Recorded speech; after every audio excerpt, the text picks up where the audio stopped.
করতে আসার ব্যাপারে নিষেধাজ্ঞা জারি করলেন হযরত আম্মা জান আয়েশা তখনও হায়াতে। মা আয়েশা তখন, আম্মা আয়েশার জ্ঞান জানেন কতটা?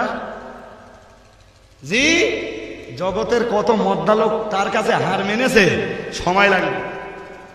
জি, যদি বলেন কত লোক হার মেনেছে, ভাই আমি কি বলবো আপনাকে, আম্মা জান আয়েশা ছিলেন রীতিমতো হাদিসের হাফেজা। একটু সুবহানাল্লাহ বলবেন? জি, আরে ভাই কোরআনের হাফেজা হতে তাই মেয়েদের কম দেখা যায়, আর আম্মা আয়েশা কিসের হাফেজা বলেছি? হাদিসের হাফেজা। জি ভাই, তিনি যে হাদিসগুলো বর্ণনা করেছেন তার বর্ণিত হাদিস সংখ্যা দাঁড়িয়েছে 2210টা। একটু সুবহানাল্লাহ বলেন, আর একটু মন খুলে বলেন না সুবহানাল্লাহ। নারায়ে তাকবীর, নারায়ে তাকবীর। সিলসিলা ফুরফুরা শরীফ, সিলসিলা ফুরফুরা শরীফ, নারায়ে তাকবীর। পলতারাটি মহান ইসালে সবাব, পলতারাটি কোরআনিয়া মাদ্রাসা, শ্রোতাগণ, উলামায়ে কেরাম, সিলসিলায়ে ফুরফুরা শরীফ, নারায়ে তাকবীর। কি বলেছি বলেন দিন? তিনি হাদিসের হাফেজা, 2210টা হাদিস বর্ণনা করেছেন। শুধু তাই না, আর এক ধাপ বলছি, রাসূলের ইন্তেকালের পরে মদিনার মেয়েরা মা আয়েশার কাছে ফতোয়া নেওয়ার জন্য লাইন দিত, লাইন। আর যত মেয়েরা লাইন দিত তত পর্দার বাইরে লাইন দিত ছেলেরা। রাসূলের জলিলুল কদর সাহাবী হযরত আবু হুরায়রার মতো সাহাবী, হযরত আনাসের মতো সাহাবী, হযরত আব্দুল্লাহ ইবনে আব্বাসের মতো সাহাবী, হযরত আব্দুল্লাহ ইবনে ওমরের মতো সাহাবী, যে রাসূলের বড় বড় সাহাবীরা মা আয়েশার কাছে ফতোয়া জিজ্ঞাসা করতেন। তাহলে মা আয়েশার জ্ঞান কতটা? এটা সুবহানাল্লাহ বলা যাবে? বাইরে বলে রেখে দিন, নবী মুহাম্মদুর রাসূলুল্লাহ সাল্লাল্লাহু আলাইহি ওয়াসাল্লাম। ও বাবাজিরা, বাইরে মাথা রাখুন, আমার আল্লাহ নবীর ইন্তেকালের পরে রাসূলের যত সাহাবীরা হাদিস বর্ণনা করেছেন, রাসূলের যত সাহাবিয়ারা হাদিস বর্ণনা করেছেন, যত নারী এবং পুরুষে হাদিস বর্ণনা করেছেন, ও বাবাজিরা ভাইরা, হিসাব কষে দেখা গেছে হযরত আম্মা জান আয়েশা সিদ্দিকা রাদিয়াল্লাহু তাআলা আনহা তিনি হাদিস বর্ণনায় নারীদের ভিতরে প্রথম স্থান অধিকার করেছেন। জোরে সোরে বলুন সুবহানাল্লাহ। ও বাবাজিরা ভাইরা, আর নারী পুরুষ নির্বিশেষে সকলকে মিলিয়ে হযরত আম্মা জান আয়েশা সিদ্দিকা রাদিয়াল্লাহু তাআলা আনহা তিনি স্থান অধিকার করেছেন তৃতীয়। ও বাবাজিরা ভাইরা, তাহলে নারীদের ভিতরে প্রথম স্থানে আর নারী পুরুষ নির্বিশেষে সকলকে মিলিয়ে হযরত আম্মা জান আয়েশা তিনি তৃতীয় স্থান অধিকার করেছেন। ও বাবাজিরা ভাইরা, আমি আপনার কাছে এবারে বলবো, ভালো করে মাথায় রাখুন, মদিনার মসজিদে নববীতে প্যারা নবী মুহাম্মদুর রাসূলুল্লাহ সাল্লাল্লাহু আলাইহি ওয়াসাল্লাম আল্লাহর নবী যখন ইমামতির জায়গাতে দাঁড়িয়ে দাঁড়িয়ে মদিনার মসজিদে ইমামতি করেছেন, ও বাবাজিরা ভাইরা, ছেলেরা ছেলেদের জায়গাতে দাঁড়িয়ে নামাজ পড়েছেন, পুরুষেরা পুরুষদের জায়গাতে দাঁড়িয়ে নামাজ পড়েছেন, মেয়েরা মদিনার মসজিদে নববীতে মেয়েদের জায়গাতে দাঁড়িয়ে দাঁড়িয়ে দাঁড়িয়ে দাঁড়িয়ে নবীর পিছনে নামাজ পড়েছেন। আম্মা জান আয়েশাও তিনি মদিনার মসজিদে নববীতে রাসূলুল্লাহর পিছনে নামাজ আদায় করেছেন। ও বাবাজিরা ভাইরা, ভালো করে মাথায় রাখুন, জামাতবদ্ধভাবে আম্মা আয়েশাও নামাজ পড়েছেন। ও বাবাজিরা ভাইরা, আমি আপনাকে আবার বলবো, ভালো করে মাথায় রাখুন, আল্লাহ নবীর ইন্তেকালের পরে মুসলিম জাহানের প্রথম খলিফা হযরত আবু বকর যখন মদিনার মসজিদে নববীতে দাঁড়িয়ে দাঁড়িয়ে ইমামতি করেছেন, আল্লাহ নবীর সাহাবীরা যখন নামাজ পড়েছেন, নবীর সাহাবিয়ারা হযরত আবু বকরের পিছনে ইক্তেদা করেছে। মেয়েরাও মদিনার মসজিদে হযরত আবু বকরের পিছনে জামাতবদ্ধভাবে নামাজ আদায় করেছেন। ও বাবাজিরা ভাইরা, হযরত আবু বকরের ইন্তেকালের পরে হযরত ওমর যখন মুসলিম জাহানের খলিফা হয়েছেন, আল্লাহর নবীর সাহাবীরা একদিকে, সাহাবিয়ারা আর একদিকে। ও বাবাজিরা ভাইরা, আল্লাহর নবী, আল্লাহর হাবিবের প্রিয়তমা বিবি আম্মা জান আয়েশা মেয়েদের কাতারে দাঁড়িয়ে হযরত ওমরের পিছনে নামাজ আদায় করেছেন। আল্লাহর নবীর প্রিয় সাহাবী হযরত ওমর যেদিন মদিনার মসজিদে নববীর মিম্বারের উপরে দাঁড়িয়ে দাঁড়িয়ে মেয়েদের জামাতে নামাজ পড়তে আসার ব্যাপারে নিষেধাজ্ঞা জারি করলেন আল্লাহর নবীর বিবি আম্মা জান আয়েশা, যিনি এতটা জ্ঞানের অধিকারিণী এবং যে আয়েশা এতদিন ব্যাপী রাসূলুল্লাহর পিছনে, আবু বকরের পিছনে আর ওমরের পিছনে নামাজ পড়েছেন। একটু দয়া করে কি বলবেন মিয়াজি, ওমরের ওই সিদ্ধান্ত নেওয়াটা যদি ভুল হয়ে যেত তবে আম্মা জান আয়েশা কি তার কোনো প্রতিবাদ জানাতেন না? ভাই আমি কি বোঝাতে চাচ্ছি আপনাদের মাথায় যাচ্ছে নাকি? হ্যাঁ, তুমি হাদিসের কতটা জ্ঞান রাখো? মা আয়েশার চেয়ে বেশি? তুমি আয়েশার চেয়ে মা আম্মা জান আয়েশা রাদিয়াল্লাহু তাআলা আনহার থেকে বেশি পণ্ডিত? হযরত ওমর ফতোয়া দিয়েছেন আর মা আয়েশা তা মাথা পেতে মেনে নিয়েছেন। তিনি নিজেও জামাতে নামাজ পড়তে যাওয়া বন্ধ করে দিয়েছেন। একটু সুবহানাল্লাহ বলা যাবে? আর একটু মন করে বলবেন। ভাই আমি একজন একজন করে সাহাবীর সামান্য সামান্য অংশ বলে ব্যাখ্যা করলে অনেকটা সময় চলে যাবে। জি জি, হ্যাঁ, কটায় আসবে বক্তা? পাবে বক্তা? কখন আসবে? এক্ষুনি আসবে? তা নিয়ে আসেন বক্তা, আর দেরি করেন না, এমনি আমার দেখতে দেখতে। জি ভাইরা আমার, আমি বলতে বলতে অনেকটা বলেছি, এখনো কিছু বলার চাহিদা রয়েছে। জি বলবো আপনাদের কাছে। জি, তবে আমার আজকের এ বক্তব্য মাথায় রাখলে ভাই, কে আমারে গাল দেছে আর কে আমারে মুনাফিক বলেছে, কে আমারে দুশমন বলেছে, ও কথাগুলো মনে না করে, আমার কিছু মনে হয়নি বলো, কে আমার শত্রু বলেছে, কে গাল দেছে, কে কাফের বলেছে, কিচ্ছু মনে হয় না ভাই, বিশ্বাস করেন। আই ডোন্ট কেয়ার, পরোয়া করিনি কিছু। জি তুই গাল দিবি, আমার জীবনের গোনা কিছু মাফ হয়ে যাবে, তবে আমি ভুল করেও জীবনে তারে গাল দিতে যাব। তবুও বলছি, আমার গালিগালা, আমার নামের গালগুলো যারা হজম করেছেন, আমার এই ওয়াজগুলো যদি মাথায় রাখেন, বেরোনো পরিষ্কার হবে। আর আগামী দিন আমার একটা বক্তৃতা আপনার জন্য একটা তলোয়ার। শুনছেন আমার কথা? জি, সুতরাং জি আমার ওয়াজ মনে রাখবেন, গাল আমার আরো 5 বার দেন, আমার কিছু এসে দেন। কথা বুঝতে পারেননি? এই লোকে যা গালি দেয় সারাদিন 24 ঘন্টায়, ওই নিয়ে একটা মিনিটের জন্য ভাবার টাইম হয় না। দুনিয়ায় কত কাজ পড়ে রয়েছে, জাতির কাজ করার সময় নি গো, কে গাল দিচ্ছে তাই না ভাববো। ভাইরা আমার, আমি বলতে বলতে অনেক দূর চলে এসেছি ভাই, আরো কিছু বলবার রয়েছে আরো। জি, আর একজন সাহাবীর নাম বলছি, একটু মাথায় আপনারা ধরুন। কি সাহাবীর নাম হলো হযরত আলী রাদিয়াল্লাহু তাআলা। কি নাম বলেছি? আচ্ছা, ওমর যখন খলিফা মুসলিম জাহানের, আলী তখন বেঁচে আছেন না ইন্তেকাল করেছেন? আলী তো চতুর্থ খলিফা হবেন, তাহলে হযরত আলী বেঁচে? ভালো করে মাথায় ধরুন, একটা হাদিস বলছি আমি।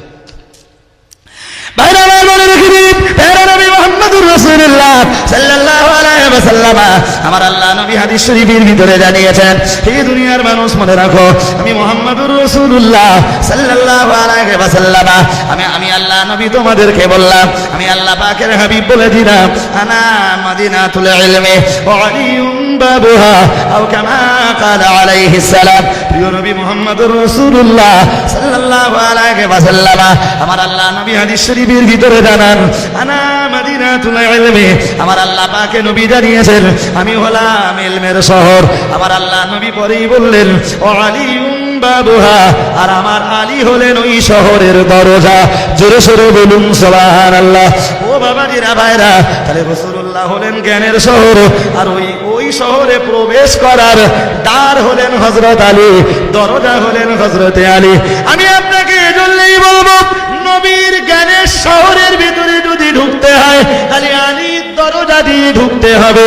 ও বাবাজিরা ভাইরা, বলবার মতো সময় আমার নেই গো, তবু আর একটা ধাপ এগিয়েছে। নবীর জবানের আর একটা হাদিস আপনাকে শুনিয়ে দেব।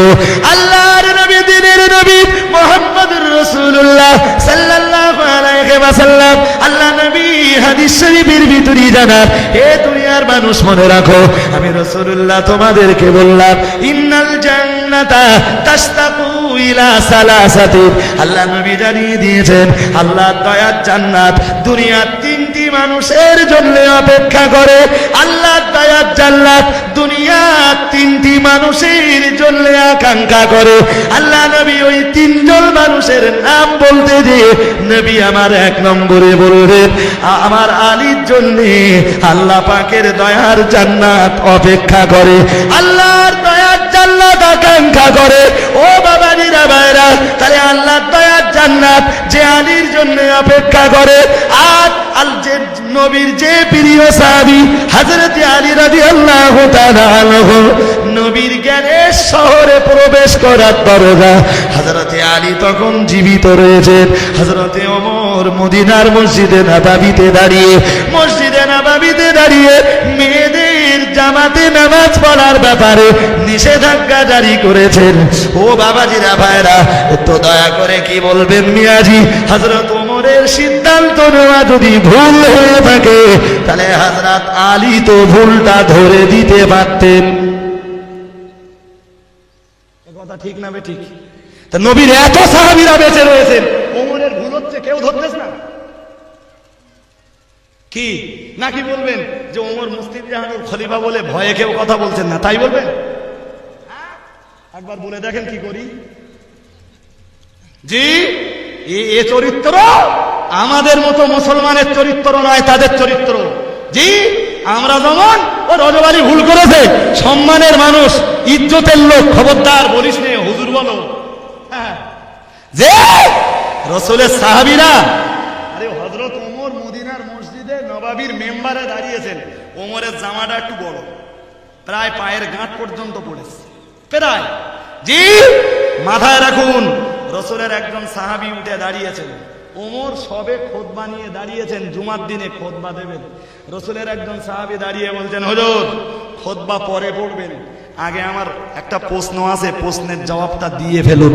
হযরত ওমর বললেন, নামাজের পরে প্রশ্ন করবা। রাসূলের সাহাবী বললেন, নয়, আমি একজন সাধারণ নাগরিক, তবে এদেশের খলিফা, মুসলিম জাহানের নেতা, আমিরুল মুমিনিন, খলিফাতুল মুসলিমিন যদি অন্যায় করে, তার অন্যায়ের প্রতিবাদ করার অধিকার আমারও আছে। এই কথা ঠিক না বেঠিক? আজকে আমরা ভাবি যে হুজুর অন্যায় করলি বলা যাবে না, অসম্মান করা হবে। তুমি তোমার মতবাদ বাড়ি যেয়ে চুলোয় দাও। তোমার নবীর হাদিস নিয়ে যদি বেঁচে থাকতে চাও, তাহলে এবিসি যেই হোক, আলেম হোক, হাফেজ হোক, মাওলানা হোক, ইমাম হোক, মুয়াজ্জিন হোক, পীর হোক, পীরজাদা হোক, যেই হোক, পাঠানজাদা হোক, শেখজাদা হোক, মুয়াজ্জিন হোক, মুফতি হোক, কারি হোক, অন্যায় যাকে করতে দেখেছ, নবীর হাদিসের ইজ্জত যদি দিতে হয়, অন্যায়কারীর প্রতিবাদ করো। শুনছেন আমার কথা? যদি না হয় আপনি বলুন, আলেমের মর্যাদা বেশি না ওমরের মর্যাদা বেশি? তাহলে ওমরের অন্যায়ের যদি প্রতিবাদ করা যায়, আলেমের অন্যায়ের প্রতিবাদ করা যাবে না? আপনি বলুন ঘুরিয়ে, পরের ধাপটা বলছি, পীরের মর্যাদা বেশি না হযরত ওমরের মর্যাদা বেশি? পীরের মর্যাদার চেয়ে ওমরের মর্যাদা যদি বেশি হয়, আর ওমরের অন্যায়ের প্রতিবাদ যদি সাহাবারা করতে পারেন, তাহলে আজকের কোন পীর নামীয় ব্যক্তি যদি অন্যায় করে, আমরা কি পারবো না তার অন্যায়ের প্রতিবাদ করতে? যে অথচ আজকের সমাজের তথাকথিত কিছু মূর্খের দল মনে করে যে আলেম অন্যায় করেছে, হাফেজ অন্যায় করেছে, পীর আর পীরজাদা অন্যায় করেছে মানে সে অন্যায়ের কোনো প্রতিবাদ করা চলবে না। এটাই এদের বদ্ধ ধারণা, এই ধারণাই এদেরকে টেনে জাহান্নামে। শুনছেন আমার রব? জি, যদি কেউ কেটে দিতে পারে, কবে বসবেন বলেন? এবিসি যে বসবেন তার সাথে বলবেন, তবে একটু পড়ে আসতে হবে। কি বলেছি বলেন? হ্যাঁ, কেতাবপত্র দু চারখানা পড়ে আসতে হবে। আর জি, যেসব কেতাব খুলে দলিল দেবো, সে কেতাব পড়তে দিয়ে যেন দাঁত না ভেঙে যায়। কি বলেছি বলেন? সে কেতাব পড়তে যেন দাঁত না ভেঙে যায়। জি, পরের কথাটা বলছি, হযরত ওমর একদম স্তম্ভিত হয়ে গেলেন, মুখে আর কোনো ভাষা নেই। হযরত রাসূলের সাহাবী বললেন, হে আমিরুল মুমিনিন, এবারে রেশনের যে জামা পাওয়া গেছে, বাইতুল মাল থেকে যে জামার কাপড় পাওয়া গেছে, ওই কাপড়ে এত বড় জামা হওয়া উচিত নয়। এত এত বড় জামা হওয়া উচিত নয়। তার মানে আপনি যে কাপড় পেয়েছেন আমরাও তো সেই কাপড় পেয়েছি, তা আমাদের পাওয়া সেই কাপড়গুলো এত বড় জামা হয়নি। আপনি এত বড় জামা করেছেন কোন জায়গাতে? নিশ্চয়ই আপনি চুরি করেছেন। কে প্রতিবাদ করছে? একজন নগণ রসুলের সাধারণ সাহাবী। জি, আর প্রতিবাদটা যার এগেনস্টে করা হচ্ছে তিনি কে? আমিরুল মুমিনিন। শুধু তাই নয়, ইয়াফিরু মিনহু শাইতান। রসুলের যে সাহাবীকে দেখে শয়তান পর্যন্ত পালাতো, সেই সাহাবীর বিরুদ্ধে প্রতিবাদ করছেন। একটু সুবহানাল্লাহ বলবেন। জি ভাই, এ ভেবেছেন জীবনে ওমর যে রাস্তা দিয়ে যেত ওই রাস্তা দিয়ে শয়তান পর্যন্ত চলত? তার বিরুদ্ধে মুখ খুলছেন রসুলের একজন সাহাবী। তিনি বলছেন, হুজুর এত বড় জামা কোথায় পেয়েছেন বলুন? হযরত ওমরের বেটা আব্দুল্লাহ উঠে দাঁড়িয়েছেন, দাঁড়িয়ে বলছেন, জবাবটা আব্বার কাছ থেকে না নিয়ে আমার কাছ থেকে নেন। রসুলের সাহাবী বলছেন, নয়, জিজ্ঞেস করেছি আপনার আব্বাকে, জবাব আপনার আব্বাকেই দিতে হবে। আপনি বসুন। কে আপনি? কে আপনি? প্রশ্ন তো আপনার কাছে করিনি, জবাব আপনি দেবেন কেন? প্রশ্ন যার কাছে করেছি জবাব তাকে দিতেই হবে। যে আমিরুল মুমিনিন খলিফাতুল মুসলিমিন হযরত ওমর মদিনার মসজিদে নববীর মেম্বারের উপরে দাঁড়িয়ে মাথা নিচু করে রেখেছেন, মস্তক অবনত করে দাঁড়িয়ে রয়েছেন। হযরত আব্দুল্লাহ আবার বললেন, রিকোয়েস্ট আপনার কাছে, আপনি প্রশ্নের জবাবটা আমাকে দিতে দেন। যদি প্রশ্নের জবাব আমাকে নাও দিতে দেন, আমাকে অন্তত একটা কথা বলতে দেন। হযরত আব্দুল্লাহকে সুযোগ করে দেওয়া হলো।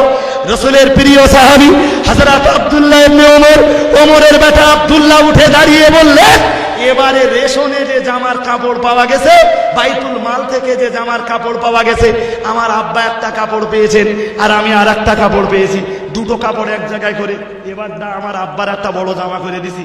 আর সামনের বারে যখন আমরা আবার জামার সিট পাবো, সেই দুটো সিট তথা আমার আব্বা যেটা পাবে আর আমি যেটা পাবো, দুটো কাপড় এক জায়গায় করে আমার জন্য বড় করে একটা জামা তৈরি করব। একটু সুবহানাল্লাহ বলবেন। হে মুসলমানেরা, আমার আব্বাকে তোমরা কেউ চোর বলে মনে করো না। ওমর মদিনার মসজিদে নববীতে কেঁদে ফেললেন, কাঁদতে কাঁদতে বললেন, আমি ধন্যবাদ জানাচ্ছি রাসূলুল্লাহর সেই সাহাবীকে, যে সাহাবী ন্যায় কথা হযরত ওমরের বিরুদ্ধে বলতে ভয় পায় না। আর একটু মন খুলে বলো, কোথায় আমরা? জি, আবু বকরের মতো যোগ্যতম মানুষ পৃথিবীতে হয়েছে না হবে? বলেন হবে? কিয়ামত পর্যন্ত হবার নয়। ওই আবু বকর যেদিন মুসলিম জাহানের খলিফা হলেন, খেলাফতের মসনাদে বসে, খেলাফতের মসনাদে দাঁড়িয়ে ফারুকে আজম, নবীর প্রিয় সাহাবী, আল্লাহ পাকের হাবিবের প্রিয় সাহাবী ওমর যে কথা দ্বিতীয় খলিফা হয়ে বলেছিলেন, ওমর তো শিক্ষা নিয়েছিলেন হযরত আবু বকরের কাছে। আবু বকর যেদিন মুসলিম জাহানের খেলাফতের মসনাদে বসেছিলেন, বসে তিনি বলেছিলেন, আপনারাই আমাকে খেলাফতের মসনাদে বসিয়েছেন, আমি আবু বকর, আপনারাই আমাকে খলিফা বানিয়েছেন। খেলাফতের মসনাদে বসে রাষ্ট্র পরিচালনা করতে যেয়ে, দেশ শাসন করতে যেয়ে আমি আবু বকর, আমারও ভুল হতে পারে। যদি আমার ভুল হয়ে যায়, আমার ভুলের জায়গাটা আপনারা একটু শুধরে দেবেন। একটু সুবহানাল্লাহ বলবেন। আবু বকরের মর্যাদা কি কম? বাইরে আমার বড় রেখে দিন, নবী মুহাম্মদুর রাসূলুল্লাহ সাল্লাল্লাহু আলাইহি ওয়াসাল্লাম, আমার আল্লাহ নবীর প্রিয় সাহাবী।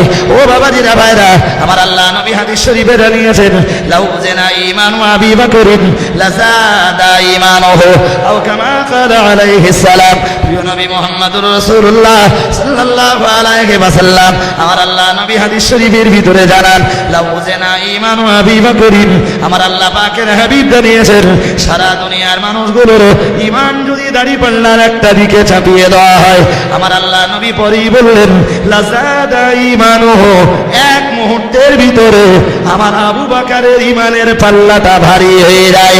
জোরে সোরে বলুন সুবহানাল্লাহ।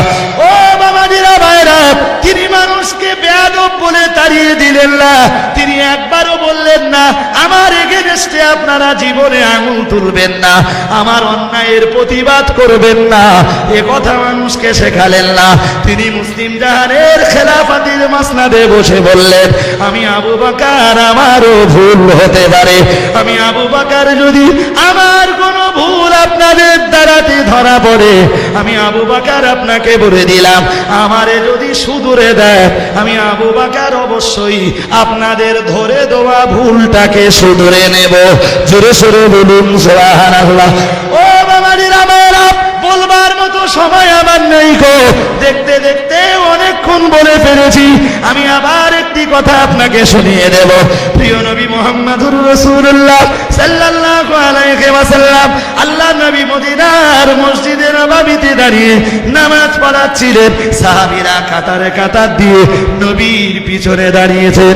আল্লাহ নবী ওই দিন নামাজ পড়াতে নবী কেরাত পড়তে পড়তে আল্লাহ নবীর একটুখানি ভুল হয়ে গেল। ও বাবাজিরা ভাইরা, আমরা হাদিসের কেতাবের ভিতরে পড়েছি আল্লাহ নবীর যেই না ভুল হয়ে গেল, পিছন দিক দিয়ে হযরতে কাব রাদিয়াল্লাহু তাআলা আনহু লোকমা দিলেন। আল্লাহ নবী কাবের লোকমাটাকে নিলেন। হযরতে কাব রাদিয়াল্লাহু তাআলা নবীর অনেক পিছনে দাঁড়িয়েছিলেন। নবীর নামাজের কেরাতে যেই না ভুল হয়েছে, ভুলটা হযরত কাব ধরে দিলেন। ও বাবাজিরা ভাইরা, মদিনার মসজিদে জামাতে নামাজ শেষ হয়ে গেল। দিনের নবী মুহাম্মদুর রাসূলুল্লাহ সাল্লাল্লাহু আলাইহি ওয়াসাল্লাম, আল্লাহ নবী নামাজ শেষ করে সাহাবীদেরকে ডেকে বললেন, সাহাবীরা বসে পড়ো, মদিনার মসজিদে বসে পড়ো। আল্লাহ নবী সাহাবীরা মদিনার মসজিদে নববীতে বসে পড়লেন। দিনের নবী রাসূলুল্লাহ মিম্বারের উপরে দাঁড়িয়ে বললেন, ও আমার সাহাবীরা, আমি মুহাম্মদ সাল্লাল্লাহু আলাইহি ওয়াসাল্লাম দুনিয়াতে নামাজ নিয়ে এলাম। আমি মুহাম্মদ সাল্লাল্লাহু আলাইহি ওয়াসাল্লাম, আল্লাহ তাআলা কোরআন আমার উপরে নাযিল করেছে। মেরাজের রাত্রে আমি রাসূল নামাজ নিয়ে এসেছি। যে নবী নামাজ দুনিয়াতে এনেছেন, যে নবীর উপরে কোরআন নাযিল হয়েছে, যে নবী দুনিয়াতে কোরআন নিয়ে এসেছেন, ও আমার সাহাবীরা বলো না, আমি দিনের নবী রাসূলুল্লাহ বলে দিলাম, সেই নবী নামাজ পড়ছিলেন আর সেই আল্লাহর কোরআন তেলাওয়াত হচ্ছিল। নামাজের ভিতরে সেই কোরআন আমি তেলাওয়াত করেছিলাম। কার এত বড় সাহস বিশ্ব নবীর নামাজে লোকমা দিয়েছে? আল্লাহ নবী যখন এই কথা বললেন, হযরতে কাব থরথর করে কাঁপছিলেন। কাব উঠে দাঁড়ালেন না, ভয়ে জড়সড় হয়ে গেলে আল্লাহ নবী আবার বললেন, হে আমার সাহাবীরা, কে তোমরা আমার নামাজে লোকমা দিয়েছে? কার এত বড় সাহস নবীর নামাজে ভুল ধরতে পারে, নবীর নামাজে লোকমা দিতে পারে? হযরতে কাব রাদিয়াল্লাহু তাআলা এবারে কাঁপতে কাঁপতে উঠে দাঁড়ালেন, হুজুর আমি আপনার নামাজে লোকমা মেরেছি। নবী বললেন, তুমি? যে কাব ভাবছিলেন কি জানি রাসূল যে কি বলবেন তা ঠিক নেই। এতক্ষণ তো কাব ভয় করছিলেন। কাব যেই উঠে দাঁড়িয়েছেন, রাসূল বললেন, বিশ্ব নবীর নামাজে লোকমা মারার ক্ষমতা যদি কারো থাকে তো আমার কাবের ভিতরেই আছে। সুবহানাল্লাহ বলেন। আর একটু মন করে বলেন। আপনি আবার কালকে প্রচার করতে পারেন, রজব আলী ওয়াজ করে গেছে নবীর নামাজে ভুল হলো, করতে পারেন। আমি বলছি হ্যাঁ হয়েছিল, হাদিস শরীফে আছে। তবে যদি বলেন ভুল কেন হয়েছিল, আচ্ছা ভাই, নবীর যদি একবার জীবনে ভুল না হবে কেরাতে, তাহলে আমাদের যদি কেরাতে ভুল হয় কি করব, এটা জানবো কি করে? আর লোকমাটা মারতে কথা জানবো কি করে? সিস্টেমটা শিখবো কোন জায়গাতে? নবীর কাছ থেকে। তো তাই নবীর ওই ভুলটা হয়েছে। আর রাসূল উম্মাতকে শিখিয়েছেন, কেরাত পড়তে পড়তে যদি ভুল হয় তার সিস্টেমটাই। আমি বোঝাতে পারছি আপনাদের নাকি? যে একটু চট করে বলবেন, নবীর নামাজে ভুল হয়েছে। কাব যদি ভুল ধরতে পারে, তার রজব আলী তাহা অন্যায় করে যাবে, আর রজব আলী হুজুর বলে ছেড়ে দেবেন? ধরবেন না? ছি ছি ছি ছি ছি। কেউ যদি ওই রকম অন্ধভক্ত থাকে, আমি দাবি করছি মেহেরবানি করে আমারে ভালোবাসবেন না। আমায় ভুল করলে বলতে হবে। আমার কথা বলতে যায়নি? জি, নবী বলেছেন আল মুমিনু মিরআতুল মুমিনি, একজন মুমিন আর একজন মুমিনের জন্য আয়না। আমি আপনাদের জন্য আয়না, আপনারা আমার জন্য আয়না। তাহলে আমার আয়নায় যদি আপনার ত্রুটি ধরা পড়ে আমি যেমন বলে দেব, আপনাদের আয়নায় যদি আমার ত্রুটি ধরা পড়ে সেটা আপনারা বলবেন না? এই সাহসিকতা অর্জন করুন। জি ভাইরা আমার, আল্লাহ আপনাদের আমলনামাতে জিহাদের সওয়াব দেবেন, আল্লাহ কবুল করুন। বলেন না আল্লাহুম্মা আমিন? আর একটু মন খুলে বলেন আল্লাহুম্মা আমিন। জি, বক্তৃতা এখনো শেষ হয়নি, এখনো বাকি রয়েছে খানিকটা। জি, বেশিক্ষণ নয় আর ভাই, আমার দাউদ আছে অন্য জায়গায়। জি, কি বলছি, দেখতে দেখতে 2 ঘন্টা হতে যাচ্ছে, চাঁদা কালেকশন করতে করতে 2 ঘন্টা হয়ে যাবে। চলেন আমি এবারে বলছি, তাহলে হযরত ওমরকে ভয় করে যে সাহাবারা প্রতিবাদ করেননি, এ কথাটা তো ঠিক কি না? বরং ওমরের সিদ্ধান্ত নেওয়াটা ঠিক হয়েছে, তাই সাহাবাদের প্রতিবাদ করার আর কোনো জায়গা। ওমরের সিদ্ধান্তটা নেওয়া ঠিক হয়েছে, তাই সাহাবারা প্রতিবাদ করেননি। আর সাহাবারা সবাই নীরব মানে ওতেই সাহাবীদের ইজমা হয়েছে। কি হয়েছে? ইজমায়ে সাহাবা। আর যত প্রকার ইজমা আছে সবচেয়ে বেশি মূল্য হলো সাহাবীদের ইজমা। যেমন তারাবির নামাজ 8 রাকাত না 20 রাকাত?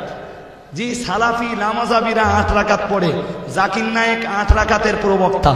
ক রাকাতের বলেছি? আমরা কত পড়ি? ওমরের জামানায় ইজমা হয়েছে। কোন জামানায়? এটা মনে রাখতে হবে, ভুলে গেলে হবে না ভাই। জি ভাই, আমি এবারে শেষ কথা বলছি, তবে একটা হাদিস বলে দিচ্ছি, একটু মাথায় রাখুন হাদিসটি। জি, অন্য কিছুই নয়।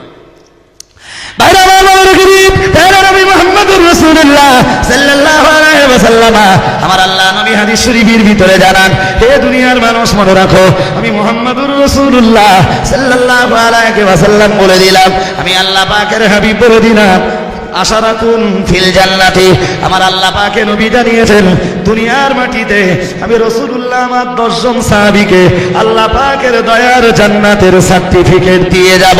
জোরে সোরে বলুন সুবহানাল্লাহ। ও বাবাজিরা মায়েরা, দিনের নবী মুহাম্মদুর রাসূলুল্লাহ সাল্লাল্লাহু আলাইহি ওয়াসাল্লাম আল্লাহর নবী তার 10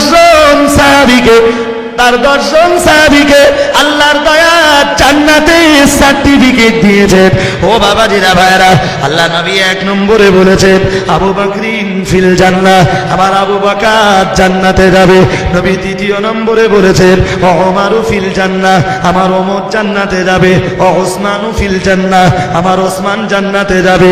ও আলীয়ু ফিল জান্নাহ, আমার আলী জান্নাতে যাবে। ও তালহাতু ফিল জান্নাহ, আমার তালহা জান্নাতে যাবে। ও জুবাইর ফিল জান্নাহ, আমার জুবাইর জান্নাতে যাবে। ও আব্দুর রহমান ইবনে আউফ ফিল জান্নাহ, আমার সাহাবী আব্দুর রহমান ইবনে আউফ জান্নাতে যাবে। ও সাআদ ইবনে আবি ওয়াক্কাস ফিল জান্নাহ, আমার সাহাবী সাআদ ইবনে আবি ওয়াক্কাস জান্নাতে যাবে। ও যায়েদ ইবনে সাবিত ফিল জান্নাহ, আমার সাহাবী যায়েদ ইবনে সাবিত জান্নাতে যাবে। আল্লাহর নবী 10 নম্বরে দিয়ে বললেন ও আবু উবাইদা ইবনুল জাররাহ ফিল জান্নাতে, আর আমার আবু উবাইদা আল্লাহ তাআলা আল্লাহ পাকের দয়ার জান্নাতের ভিতরে চলে যাবে। জোরে সোরে বলুন সুবহানাল্লাহ। ও বাবাজিরা ভাইরা, এই দুনিয়ার মাটিতে নবী আমার আল্লাহর হাবিব তার 10 জন সাহাবীকে জান্নাতি বলে সার্টিফিকেট দিয়েছেন। ও বাবাজিরা ভাইরা, হযরতে ওমর যেদিন মদিনার মসজিদে নববীতে দাঁড়িয়ে মেয়েদের জামাতে নামাজ পড়তে আসার ব্যাপারে নিষেধাজ্ঞা জারি করেছেন, ওই 10 জন সাহাবীর ভিতরে তখনও 7 থেকে 8 জন দুনিয়াতে জান্নাতের সার্টিফিকেট প্রাপ্ত সাহাবী বেঁচে রয়েছেন। তাহলে ওমরের যদি সিদ্ধান্ত নেওয়া ভুল হয়ে যাবে, নবীর এতজন সাহাবীরা কেন প্রতিবাদ করলেন না? যারা জান্নাতের সার্টিফিকেট প্রাপ্ত সাহাবী, তুমি কি হাদিস তাদের চেয়ে বেশি বুঝতেছো? ভাই গোড়ায় কি বলেছিল মনে আছে তো? হ্যাঁ, আমি ভুলে যাইনি গো। সুতরাং খুব তাড়াতাড়ি এই বাগজোলা, পলতারাটি, কোলসুর, জঙ্গলপুর এই ফেতনা আসবে, বলবে মেয়েদের নিয়ে মসজিদে চলো, মেয়েদের নিয়ে বুখারী শরীফ খুলে দেখাবে, হাদিস আছে। কি দেখাবে? হ্যাঁ ভাই, সেদিন মুখটা খুলতে পারবেন তো? পারবেন না? পারবেন না? না আমার আসতে হবে? হ্যাঁ, আজকে পলতারাটি এই ওয়াজ করে গেছ, মানে মেয়েদের জামাতে নিয়ে যাওয়ার জন্য যদি জীবনে আন্দোলন হয়, যদি মুখ, জি সেদিন যেন মুখ খুলবার জন্য আমার না আসতে হয়, আপনাদের মুখ খুলতে হবে। এক একদিন একটা একটা ওয়াজ করে যাব, আর আপনারা জি এক একটা রত্ন তৈরি হয়ে যাবেন। শুধু ওয়াজগুলো শুনে শুনে শুনে শুনে বাংলায় যুক্তি মারবেন। আমি যেরকম যুক্তি মেরেছি, তবে আমি তো কিছু হাদিস বলেছি, এগুলো হয়তো বলতে পারবেন না, কিন্তু বাংলা যুক্তিগুলো তো মনে থাকবে না? থাকবে না? থাকবে না? সেদিন এই যুক্তি দিয়ে আপনাদের ঘায়েল করতে হবে। পারবেন তো? একটু বলেন ইনশাল্লাহ, একটু মন খুলে বলেন ইনশাল্লাহ। যে আরে ভাই, অত শত কথা না, বাংলার মাটিতে ফুরফুরা শরীফের মুজাদ্দেদে জামান আলা হযরত দাদা হুজুর কেবলা রহমাতুল্লাহ আলাইহি, তিনি কি হাদিসের কিতাব কম বুঝতেন? কথা বলেন, বুঝতেন? আমাদের দেশের এমনি মাওলানারা যে খুব বেশি হাদিসের কিতাব পড়ে, সে পড়ে 15টা। কটা বলে? আমার বাড়ি 10টা আছে। কটা বলেছি? হ্যাঁ, তার মানে আমি 10টা হাদিসের কিতাব পড়া মাওলানা, তাও সব পড়িনি, পড়ার সময় পাইনি।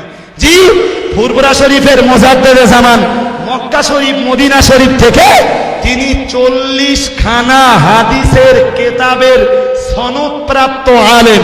একটু সুবহানাল্লাহ বলা যাবে? তাহলে মেয়েদের জামাতে যাওয়া যদি জায়েজ হতো, তা বাংলার মাটিতে ফুরফুরা শরীফের দাদা হুজুর কেবলা মসজিদগুলোতে মেয়েদের নিয়ে যেতে বলতেন? বলতেন না? বলতেন তো? তিনি তো হাদিস কম বুঝতেন না।